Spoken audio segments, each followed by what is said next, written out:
Assalamualaikum warahmatullahi wabarakatuh. Hai guys, balik lagi sama aku Jauza di channel Jauza Bila.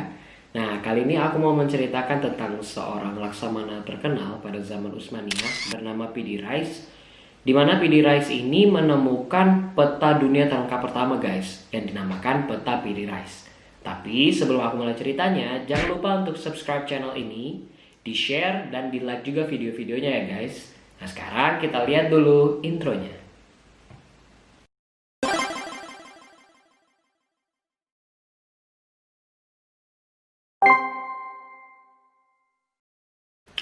Piri Rais dengan nama lengkap Haji Ahmed Muhyiddin Piri. Nah, Rais itu artinya Captain atau Laksamana guys.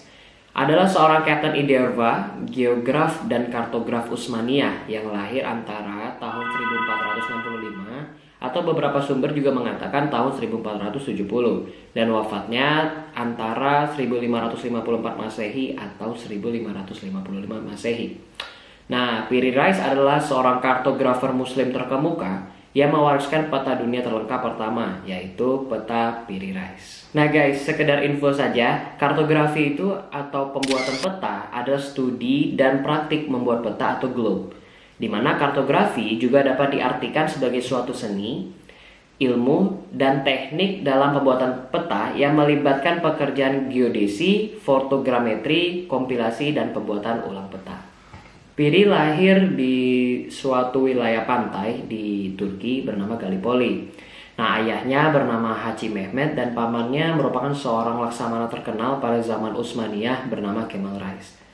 Nah, jadi Piri Rais ini semasa kanak-kanak dan remaja selalu mengikuti kemanapun pamannya pergi. Ketika pamannya pergi berlayar, terus pergi ke laut. Nah, Piri itu selalu ikut karena memang Kemal Rais pamannya sudah mengajarkan Piri semasa dari kecil ya, sudah mengajarkan Piri untuk mencintai pelayaran, mencintai laut, dan mulai mempelajari atau mengajarkan tentang ilmu kartografi guys.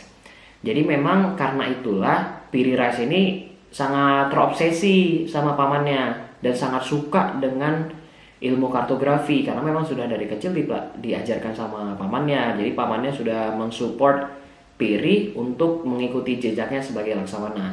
Karena itu pula Piri Rais pun akhirnya bertekad untuk bisa mengikuti pamannya menjadi seorang laksamana kelak. Nah guys, selama bertahun-tahun tekad Piri untuk menjadi seorang pelaut, navigator, dan kartografer terkemuka akhirnya mulai terwujud guys.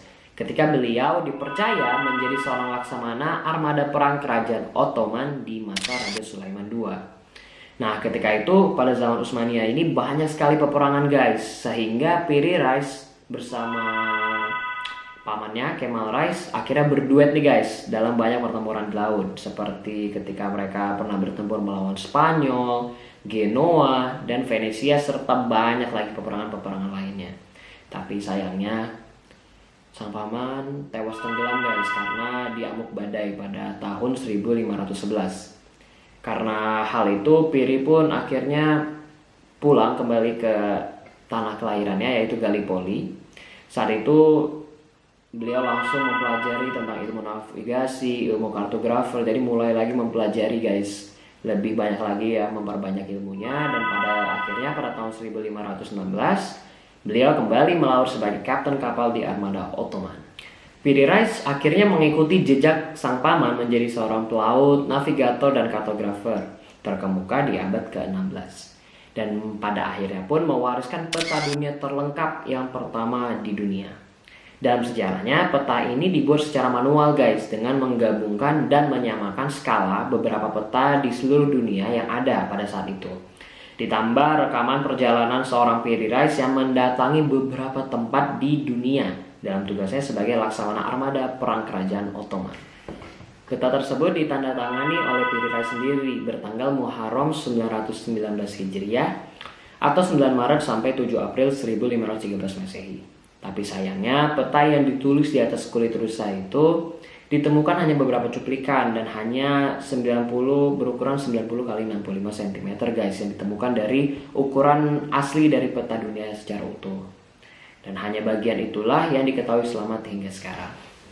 Nah guys, selain Piri Reis ini membuat peta, Piri Reis juga menulis satu buku navigasi yang bernama Kitab Ibahri atau Kitab Navigasi. Buku ini mulai digarap pada tahun 1511 Masehi, di mana sepeninggal pamannya Kemal Reis. Kitab Ibahri adalah salah satu buku navigasi paling terkenal sebelum zaman modern. Nah, buku ini berisi tentang informasi mengenai pelabuhan-pelabuhan penting dunia, teluk, gua, tanjung, pulau, selat, dan lokasi ideal untuk perlindungan di Laut Tengah. Piri juga menyertakan teknik-teknik navigasi dan astronomi kelautan.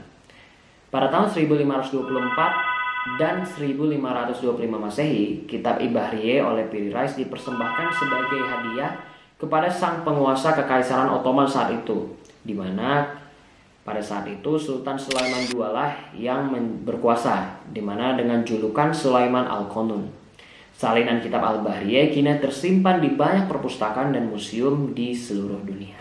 Nah, sayangnya guys, meski menjalani hidup dengan karya-karya cemerlang, akhir hidup Piri Reis ini sungguh tragis guys. Saat usianya mendekati 90 tahun, beliau menolak untuk mendukung Gubernur Ottoman Basra Kubat Pasha, di mana beliau tak bersedia mendukung kampanye melawan Portugis di Teluk Persia Utara.